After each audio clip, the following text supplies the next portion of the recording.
सम्राट पृथ्वीराज चौहान गुर्जर थे या फिर राजपूत, ये बहस बहुत समय से चली आ रही है और ये दोनों समाज अपने अपने तर्क भी देते रहे हैं। बहुत से इतिहासकारों को समझने, सुनने और जानने के बाद आज इस वीडियो में मैं लाई हूं ऐसे 10 सबूत जो साबित कर देंगे पृथ्वीराज चौहान गुर्जर ही थे।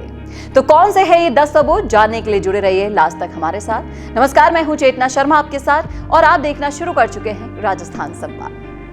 इतिहास की अलग अलग किताबों में पृथ्वीराज चौहान को लेकर अलग अलग जानकारियां मिलती हैं। हालांकि एक जानकारी पुख्ता है कि पृथ्वीराज चौहान का जन्म 1166 में अजमेर के राजा सोमेश्वर चौहान के यहाँ, जो अभी वर्तमान के गुजरात है, वहां हुआ था। उनकी मां कपूरी देवी दिल्ली के राजा अनंगपाल द्वितीय की इकलौती बेटी थी और इतिहास में उनके 2 किस्से बहुत प्रसिद्ध हैं। एक राजकुमारी संयोगिता से उनका विवाह और दूसरा मोहम्मद गौरी को मारने का। पृथ्वीराज चौहान का निधन 1192 में अफगानिस्तान में हो गया था। खैर, ये तो किस्से और कहानी की बातें हैं। अब असल मुद्दे पर आते हैं कि पृथ्वीराज चौहान की जाति क्या थी। तो इसका पहला सबूत मैं आपको देती हूं, जिसमें अखिल भारतीय वीर गुर्जर महासभा के संरक्षक आचार्य वीरेंद्र विक्रम का दावा है कि कदवाहा और राजौर के शिलालेखों में तिलक मंजरी, सरस्वती कंठाभरण, पृथ्वीराज विजय के शिलालेखों में पृथ्वीराज के गुर्जर होने के प्रमाण मिले हैं।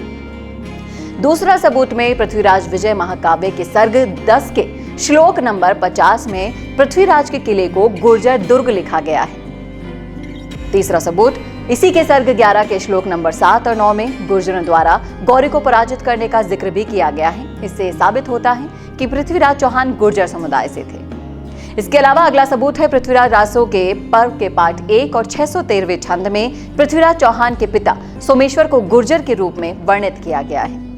गुर्जर सम्राट पृथ्वीराज चौहान तृतीय को राय पिथौरा के नाम से जाना जाता है। वो आखिरी हिंदू शासक थे जो दिल्ली की गद्दी पर बैठे थे।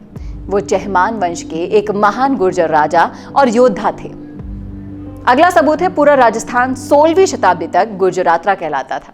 गुर्जरात्रा का मतलब होता है गुर्जरों द्वारा रक्षित क्षेत्र। 11वीं शताब्दी में अल-बर्नी ने भी अपनी किताब में इसका वर्णन किया है। इस वक्त के राजाओं के दुर्गों को भी गुर्जर दुर्ग कहा गया। पृथ्वीराज चौहान के पिता सोमेश्वर चौहान का पालन पोषण चालुक्यों की राजधानी में हुआ था। वो भी गुर्जर थे और इसका वर्णन भी पृथ्वीराज विजय में जयानक ने साफ साफ किया है। इसके अलावा पृथ्वीराज चौहान के किले को गुर्जरों का किला कहा जाता है। उसे चौहान किला क्यों नहीं कहा गया? अल-बर्नी ने अपनी किताब अहम हिंद में लिखा है कि गुर्जरों का राज्य गुर्जरात्र कहलाता है। यही गुर्जरात्रा बाद में गुजरात कहलाया।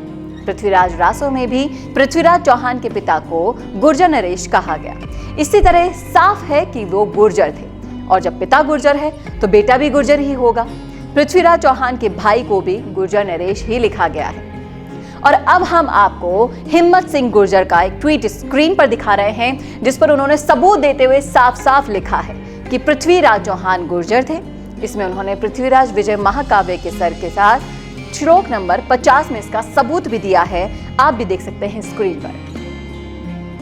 अब दिखाते हैं आपको दूसरा ट्वीट जो किया है प्रतिहार पुष्पेंद्र गुर्जर ने। इसमें भी आप साफ साफ देख सकते हैं, स्क्रीन पर आप देखिए, पृथ्वीराज के पिताजी गुर्जर थे तो उनका बेटा भी गुर्जर ही हुआ ना। इसी के सबूत दिए हुए हैं इस ट्वीट पर।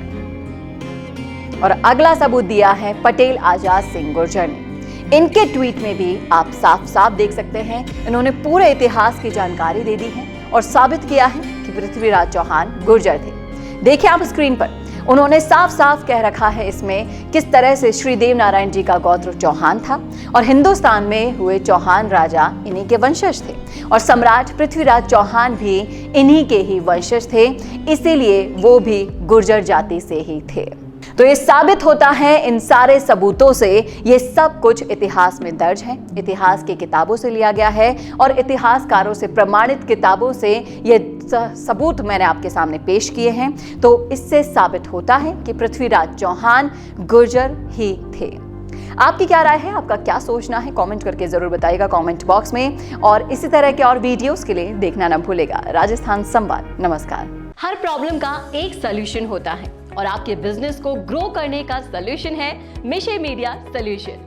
क्योंकि अब डिजिटल मीडिया में छाने के लिए और अपने बिजनेस या प्रोडक्ट को क्लैरिटी के साथ समझाने के लिए आपको चाहिए ऐसे वीडियोस जिन्हें सोशल मीडिया पर देखकर कोई भी आसानी से आपके बिजनेस के बारे में समझे और आप तक पहुंचे।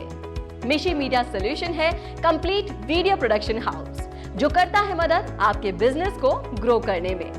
मिशी मीडिया सॉल्यूशन सिर्फ आपके बिजनेस के लिए एड ही नहीं बनाता, बल्कि उस एड को बनने से लेकर कस्टमर तक कैसे पहुंचाया जाए इसमें भी मदद करता है। तो अब चाहे आपको बनवाना हो वीडियो एड या फिर करवानी हो वीडियो एडिटिंग या फिर बनवानी हो अपने बिजनेस के लिए स्पोक्स पर्सन वीडियो या फिर करवाना हो अपने YouTube चैनल का SEO, तो आपके लिए है मिशी मीडिया सॉल्यूशंस। इनके अलावा मिशी मीडिया सॉल्यूशंस आपको देता है world class studio, interactive panel, शानदार कंटेंट राइटिंग। मिशी मीडिया सॉल्यूशंस के पास है एक बहुत एक्सपीरियंस्ड प्रोफेशनल्स की टीम जो देंगे आपके बिजनेस को एक नया आयाम। तो अब देर क्यों करनी, आज ही विजिट कीजिए www.mishimediasolutions.com पर या फिर कॉल करें 9549700549।